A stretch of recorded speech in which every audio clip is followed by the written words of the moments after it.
आइए दोस्तों, प्रकाश knowledge solution channel पर आपका स्वागत करते हैं। इस वीडियो में साइंस के महत्वपूर्ण 80 क्वेश्चन देखेंगे जो ऑब्जेक्टिव होगा। इस वीडियो को बहुत कम समय में आपको उपलब्ध कराया जाएगा और 80 क्वेश्चन सही किया जाएगा। आप धैर्य बनाकर वीडियो को पूरा देखें, क्योंकि एग्जाम में यही सब आपको देखने को मिलेगा और यही इसी में से आपको लड़ जाएगा। इसलिए वीडियो को धैर्य बनाकर देखिए। तो पहला क्वेश्चन देख लेते हैं।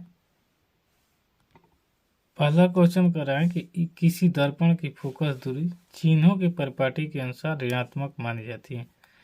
कहा गया है कि किस दर्पण में माइनस यानी नेगेटिव होता है, तो ये अवतल दर्पण में होता है, और धनात्मक पूछेगा तो ये उत्तल दर्पण में होता है। ये दोनों क्वेश्चन आप याद रखेंगे। अगला कह रहा है कि प्रकाश का न्यूनतम तरंगदैर्घ्य है, तो ये होता है आपका 380 न्यूटन मीटर होता है प्रकाश का न्यूनतम तरंगदैर्घ्य। तीसरा कह रहा है कि यदि कई प्रतिरोध समांतर हो तो उनका समतुल्य प्रतिरोध होगा, यानी प्रतिरोध जब समांतर होगा तो समतुल्य प्रतिरोध क्या होगा। तो 3 का होगा, प्रत्येक प्रतिरोध से कम हो जाएगा समतुल्य प्रतिरोध का मान। आप इसको बहुत ज़्यादा आता है, इसलिए अच्छी तरह पढ़ लेंगे।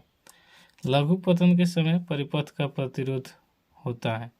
लघु पतन वही होता है जब बोर्ड को सर्किट यानी फ्यूज जल जाता है, तो वही लघु पतन होता है। तो 4 का आंसर हो जाएगा बी, बहुत कम हो जाता है।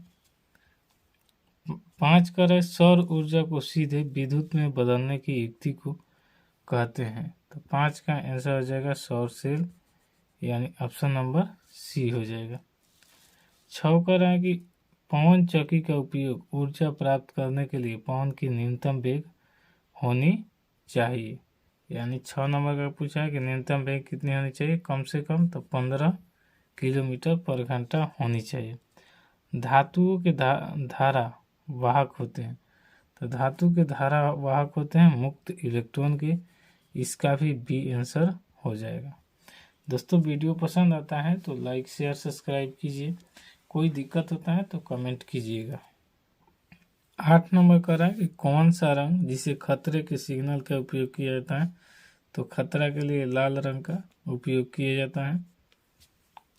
किस वर्ण का तरंगदैर्घ्य सबसे अधिक होता है, तो सबसे अधिक पूछा है तरंगदैर्घ्य, तो सबसे अधिक तरंगदैर्घ्य होता है लाल का, और सबसे कम पूछेगा तो ये होता है बैगनी का, याद रखिएगा। लेकिन इसमें पूछा है सबसे अधिक, तो इस आंसर हो जाएगा लाल।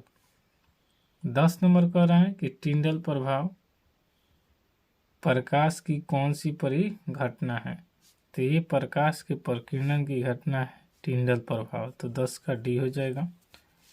11 नंबर कह रहा है कि निम्न में कौन सा असंतृप्त हाइड्रोकार्बन है, तो असंतृप्त हाइड्रोकार्बन C2H4 होता है, तो ऑप्शन नंबर सी इसका राइट आंसर हो जाएगा। 12 नंबर का है किसी चालक का प्रतिरोध निर्भर करता है, तो किसी चालक का प्रतिरोध चालक के लंबाई पर, चालक के अनुप्रस्थ काट का क्षेत्रफल पर, चालक की प्रकृति, ये तीनों पर निर्भर करता है, इसलिए ऑप्शन नंबर डी इसका राइट आंसर हो जाएगा।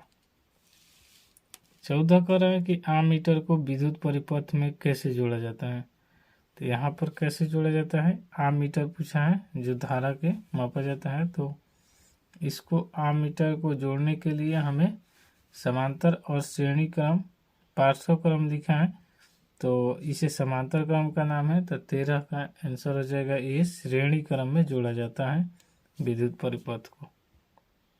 आममीटर में विद्युत धारा को कैसे जोड़ा जाता है, तो श्रेणी क्रम में जोड़ा जाता है, यह पूछा जाता है, इसलिए इसको भी ध्यान से पढ़ लीजिएगा। घरेलू वायरिंग के 3 तार होते हैं, विद्युतमय, उदासीन और भूसंपर्कित, तो इन तारों का रंग होते हैं, तो 14 नंबर का हो जाएगा आपका लाल, काला और हरा, ये तीनों होता है घरेलू वायरिंग में तारों का रंग।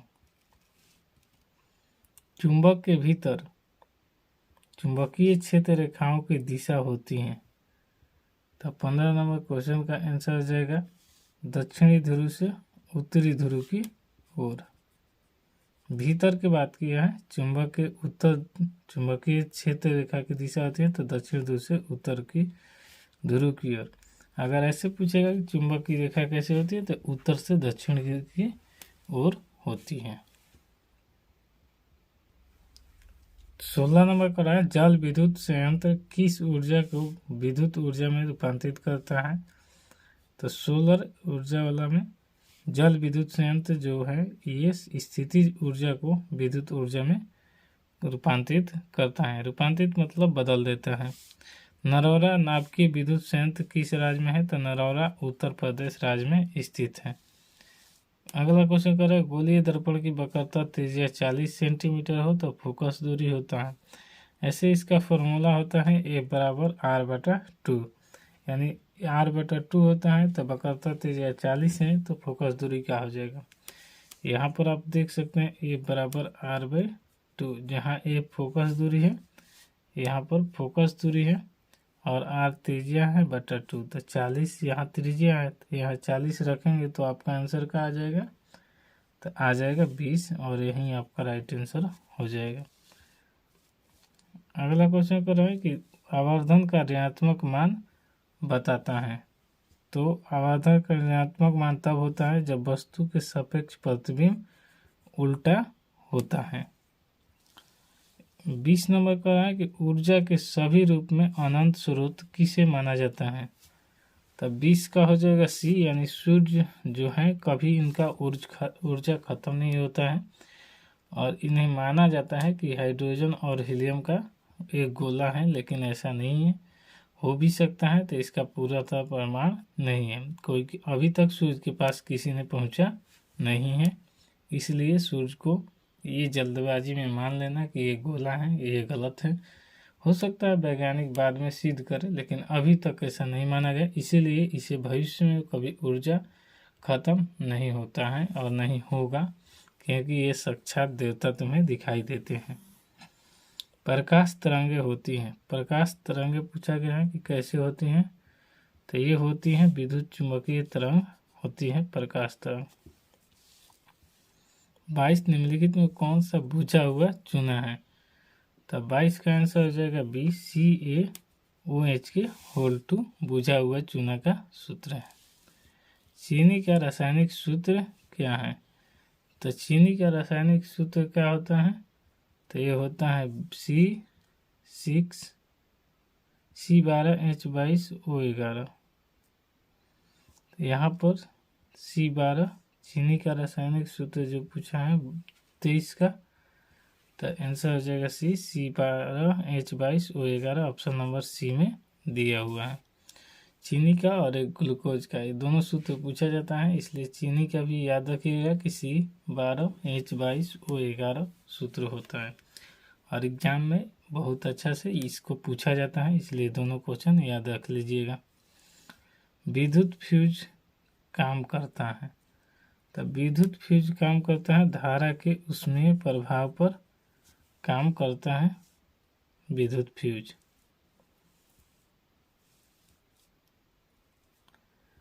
24 का ये था। 25 का देख लेते हैं। किसी नरम लोहे के धारावाहिक कुंडली के गर्भ में रख दिया जाए तो क्या बनता है? गर्म लोहे के धारावाहिक कुंडली के गर्भ में रख दिया जाए तो क्या बनता है? तो 25 का आंसर हो जाएगा आपका B, यानी विद्युत चुंबक बनता है। 26 का विभक्त वलय का उपयोग किस उपकरण में किया जाता है? तो विभक्त वलय का उपयोग विद्युत मोटर में किया जाता है। विद्युत ऊर्जा का व्यापारिक मात्रक क्या है? तो 27 का आंसर हो जाएगा C, यानी यूनिट होता है विद्युत ऊर्जा का व्यापारिक मात्रा। ठीक है, 27 नंबर का कह रहा है, 27 का माफी जाएंगे C होगा। विद्युत ऊर्जा का व्यापारिक मात्रक यूनिट होता है। अतिभारण के समय विद्युत परिपथ में विद्युत धारा का मान होता है। तो 28 नंबर का आंसर हो जाएगा आपका C, यानी बहुत अधिक बढ़ जाता है विद्युत परिपथ में विद्युत धारा का मान। सौर कुकर के लिए कौन सा दर्पण सर्वाधिक उपयुक्त होता है? तो इसका आंसर हो जाएगा अवतल दर्पण। और ये भी बहुत ज़्यादा पूछे जाने वाला क्वेश्चन है। 1 माइक्रो एंगस्ट्रम कितना होता है? 30 नंबर पूछा है। तो 30 का आंसर हो जाएगा डी, यानी 10 के पावर -6 एंगस्ट्रम। कह रहा है पानी से भरी बाल्टी की गहराई कम मालूम पड़ने का कारण है। तो पानी से भरी बाल्टी की गहराई कम मालूम क्यों पड़ता है? तो इसका आंसर हो जाएगा इनमें से कोई नहीं, क्योंकि परिवर्तित दिया है, प्रकाश का वर्ण विक्षेपण और अपवर्तित दिया है, और इसमें अपवर्तन दिया ही नहीं है। तो इसमें हो जाएगा 31 का डी। कठोर जल को मृदु बनाने के लिए सोडियम के किस यौगिक का उपयोग किया जाता है? कठोर जल को मृदु बनाने के लिए किसका उपयोग किया जाता है? तो Na2CO3 को उपयोग किया जाता है, यानी ऑप्शन नंबर इसका बी हो जाएगा। कार्बन के 2 अपरूप के अलावा तीसरे अपरूप का क्या नाम है? यानी कार्बन के 2 अपरूप पहले से है, तीसरा पूछा गया है, तो तीसरा का आंसर हो जाएगा सी, फ्लोरीन कार्बन। पहले 2 हैं हीरा और ग्रेफाइट, और तीसरा है फ्लोरीन कार्बन। भोजन का पचना पूछा है कि भोजन का पचना किस प्रकार की अपक्रिया है?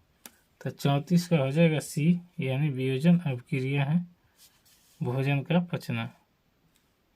35 का है कौन सी वैश्विक उष्ण के लिए उत्तरदायी है? तो वैश्विक उष्ण के लिए, यानी वैश्विक में गर्मी के लिए कौन सा उत्तरदायी होता है? तो ये होता है CO2, कार्बन डाइऑक्साइड। और 36 का निम्न में कौन सा स्वच्छ ऊर्जा का स्रोत है? तो 36 का आंसर हो जाएगा सी, यानी प्राकृतिक गैस। 37 का रहा है कि लेड नाइट्रेट चूर्ण को एक परख नली में लेकर गर्म करने पर भूरे रंग का धुआं उत्सर्जित होता है, यह धुआं होता है। तो 37 का आंसर हो जाएगा बी, ये होता है नाइट्रोजन ऑक्साइड का। 38 का रहा है कि निम्न में कौन अवकारक है? तो 38 का ये हो जाएगा हाइड्रोजन एक अवकारक है। जठररस का pH मान लगभग है। तो 39 का हो जाएगा ए, यानी 1.2 है जठररस का pH मान। 40 पीतल किसका उदाहरण है? तो पीतल आपको बताना है किस चीज़ के उदाहरण है। तो ये मिश्र धातु है, किसका? तो तांबा और जस्ता का। 41 का रहा निम्नलिखित में से किस धातु पर वायु का प्रभाव नहीं पड़ता है? तब इस पे नहीं पड़ता है, सोडियम पे वायु का प्रभाव नहीं पड़ता है। तो 41 का बी आंसर हो जाएगा। निम्नलिखित में pH के कौन सा मानक क्षारक विलयन का मान देता है? तो क्षारक विलयन का मान, तो देखिए इसमें pH का मान होता है 1 से 7, यानी उसके बाद 7 उदासीन होता है, 7 के जो बाद हो जाएगा वो क्षार होता है, 7 से पहले अम्ल होता है और 7 उदासीन होता है। तो इसमें क्षारक विलयन पूछा है, तो ये डी हो जाएगा 13। 13 इसलिए हो जाएगा क्योंकि ये 7 से ज़्यादा है। याद रखिएगा कि जब भी पूछे अम्लीय मान पूछे तो 7 से पहले का होगा, और क्षारीय मान पूछे तो 7 से बाद के होगा, लेकिन उदासीन पूछे तो 7 ही होता है। अब अगला क्वेश्चन कर रहा है बरगोन के तत्व कहलाते हैं। तो 43 नंबर का आंसर हो जाएगा बी, यानी बरगोन के तत्व कहलाते हैं क्षार धातुएं। 44 अधातु के ऑक्साइड जल में घुलकर बनाता है। तो 44 का आंसर हो जाएगा आपका ए, ये अम्ल बनाता है। अधातु के ऑक्साइड जल में घुलकर अम्ल बनाता है। इसमें पूछा है कि बक्साइड 45 का कि बक्साइड निम्नलिखित में से किस धातु का अयस्क है? तब 45 का क्वेश्चन का आंसर हो जाएगा सी, एल्युमिनियम का होता है बक्साइड अयस्क। इथेनॉल सोडियम की अभिक्रिया कर कौन सा गैस बनाता है? तो 46 का आंसर हो जाएगा ए, H2 गैस। आपको बताना है कि दोस्तों वीडियो में कितना आपका सही हो रहा है, कितना गलत हो रहा है, इसीलिए थोड़ा सा धैर्य रखकर और बता रहे हैं कि आप भी इसका कमेंट में आंसर देंगे, कितना दे रहे हैं सही, कितना गलती। ऐसे तो इसमें से 40 ही आपका ऑब्जेक्टिव में पूछा जाता है, इसमें 80 करा देते हैं ताकि आपको छूटे ना और इसमें से 40 का 40 क्वेश्चन लड़ जाए। 47 का रहा सोडियम जिंकेट का रासायनिक सूत्र क्या है? तो 47 का आंसर हो जाएगा डी, Na2ZnO2 होता है सोडियम जिंकेट का रासायनिक सूत्र। अक्रिय तत्व कौन है? 48 का पूछा है, अक्रिय तत्व कौन होता है?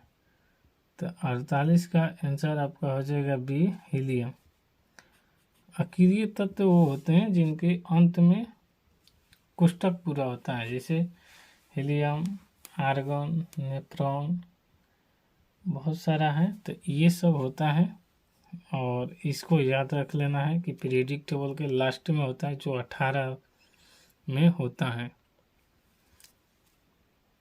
सिरका का निम्न में कौन सा अम्ल पाया जाता है? तो सिरका में पूछा गया है कि कौन सा अम्ल पाया जाएगा, तो ये हो जाता है एस्टिक अम्ल सिरका में पाया जाता है। सीएनजी का पूरा नाम क्या है? तो 50 नंबर क्वेश्चन का आंसर हो जाएगा बी, संपीड़ित प्राकृतिक गैस होता है सीएनजी का पूरा नाम। कह रहा है निम्नलिखित में कौन सहसंयोजक यौगिक है? तो ये CH4 है, यानी मीथेन है जो सहसंयोजक यौगिक है। मानव में बुद्धि एवं चतुराई के केंद्र है, तो ये सेरी ब्रह्म होता है, यानी अगला मस्तिष्क का भाग होता है। सेरी ब्रह्म पीछे मस्तिष्क का भाग होता है, इसमें कोई दिक्कत नहीं है। ये जब तुम्हारा मस्तिष्क काम नहीं कर रहा होगा तब ये काम करेगा, जैसे कि साइकिल से गिर जाते हैं, या फिर तुम्हें जो चीज़ पाचन शक्ति नहीं होता है, पचाने की क्षमता नहीं है, खाने के बाद उल्टी करना, तुम्हें अनकंट्रोल चीज़ सेरिब्रम होता है। और सेरिब्रम हमारे दिमाग का जो वो है कि जब हम अपने दिमाग से काम करते हैं। किशोरा अवस्था में होने वाले परिवर्तन को क्या कहते हैं? तो 53 का आंसर हो जाएगा बी, यानी प्यूबर्टी कहते हैं किशोरावस्था में होने वाले परिवर्तन को। कीटों के पंख और चमगादड़ का पंख किस तरह के अंग हैं? तो ये 54 का आंसर हो जाएगा ये समजात अंग होता है कीटों का पंख और चमगादड़ का पंख। 55 का नेफ्रॉन पाया जाता है, तो 55 का आंसर हो जाएगा ए, यानी वृक्क में पाया जाता है नेफ्रॉन। वृक्क मतलब किडनी। ईस्ट का जनन होता है, तो ईस्ट का जनन कहाँ होता है? तो 56 का आंसर हो जाएगा डी, आग्नाशय में, माफ़ी चाहेंगे मुकुलन द्वारा ईस्ट का जनन होता है, तो ये मुकुलन द्वारा होता है। और यूरिया का निर्माण होता है, तो यूरिया मतलब कि देखबे करते हैं आपका पेशाब होता है तो पीला कभी कभी गंध आता है, तो वो सब होता है। तो 57 का आंसर हो जाएगा बी, यानी यूरिया का निर्माण होता है यकृत में। और पूछा है 58 नंबर क्वेश्चन, करण निम्नलिखित में कौन सा घटक हमारे शरीर के लिए आवश्यक है? विटामिन, खनिज, पोषक तत्व। तो देखिए हमारे शरीर में खाने के लिए हम विटामिन जरूर लेते हैं, और सब चीज़ मतलब दाल वाल खाते हैं तो इसमें से विटामिन मिलता है, तो ये पोषक तत्व में भी खाने वाला, और खनिज में भी आ जाएगा क्योंकि जो हमें पानी वानी सब पीने के लिए जरूरी है, तो ये तीनों हो जाएगा। तो इसका आंसर हो जाएगा डी, ऑप्शन नंबर डी इसका हो जाएगा इनमें से सभी। अगला क्वेश्चन कर रहा है कि ऑक्सीजन के वाहक कौन है? ऑक्सीजन का वाहक कौन होता है? तो ये 59 का आंसर हो जाएगा सी, यानी RBC होता है जो ऑक्सीजन का वाहक होता है। इसका फुल फॉर्म पूछा जाता है कभी कभी RBC का, तो रेड ब्लड सेल होता है, और ये याद रख लीजिएगा। घटपर्णी एक उदाहरण है, तो घटपर्णी किसका पूछा गया उदाहरण है? तो ये होता है कीट भक्षी पादप का उदाहरण होता है घटपर्णी। अगला क्वेश्चन कर रहा है तापमान, वर्षा तथा पवन पर्यावरण के कैसे कारक हैं? तो ये 61 का बी हो जाएगा, यानी भौतिकी कारक है, यानी इसे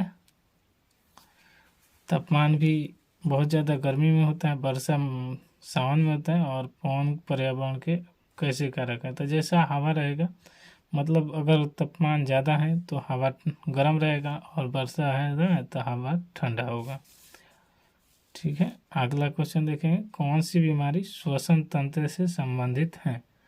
तो 62 का आंसर हो जाएगा आपका बी श्वसन तंत्र मतलब कि सांस ले संबंधित है, तो ये निमोनिया है जो छोटे बच्चे में पाई जाती है और ये बच्चे को सांस लेने में दिक्कत देती है। 63 कह रहा है कि निम्नलिखित में से कौन सा श्वसन ऊतक है। तो 63 का श्वसन ऊतक होता है डी, यानी जाइलम और फ्लोएम होता है, ये दोनों होता है बी और सी। खाली इसमें एपिडर्मिस नहीं होगा, जाइलम और फ्लोएम होता है दोनों, तो ऑप्शन नंबर इसका बी और सही सी सही आंसर हो जाएगा। जाइलम वो होता है कि जिससे जल क्रिया ऊपर नीचे करता है। फ्लोएम मतलब भोजन होता है जो सूर्य के भगवान के प्रकाश से पेड़ पौधे बनाते हैं। जाइलम होता है नीचे से ऊपर पानी को पहुंचाता है, यानी जड़ के क्रिया से, तो उसे जाइलम कहेंगे। याद रखिएगा, जाइलम पूछा जाता है तो ये जल के लिए है और फ्लोएम पूछा जाता है तो ये भोजन के लिए है। क्वेश्चन को थोड़ा सा फैक्ट बता दे रहे हैं, इसीलिए वीडियो थोड़ा लंबा होगा, नहीं तो वीडियो 20 मिनट में आपको 80 क्वेश्चन 100% आपका हो जाता है। और वीडियो देख लीजिएगा, प्लेलिस्ट में है।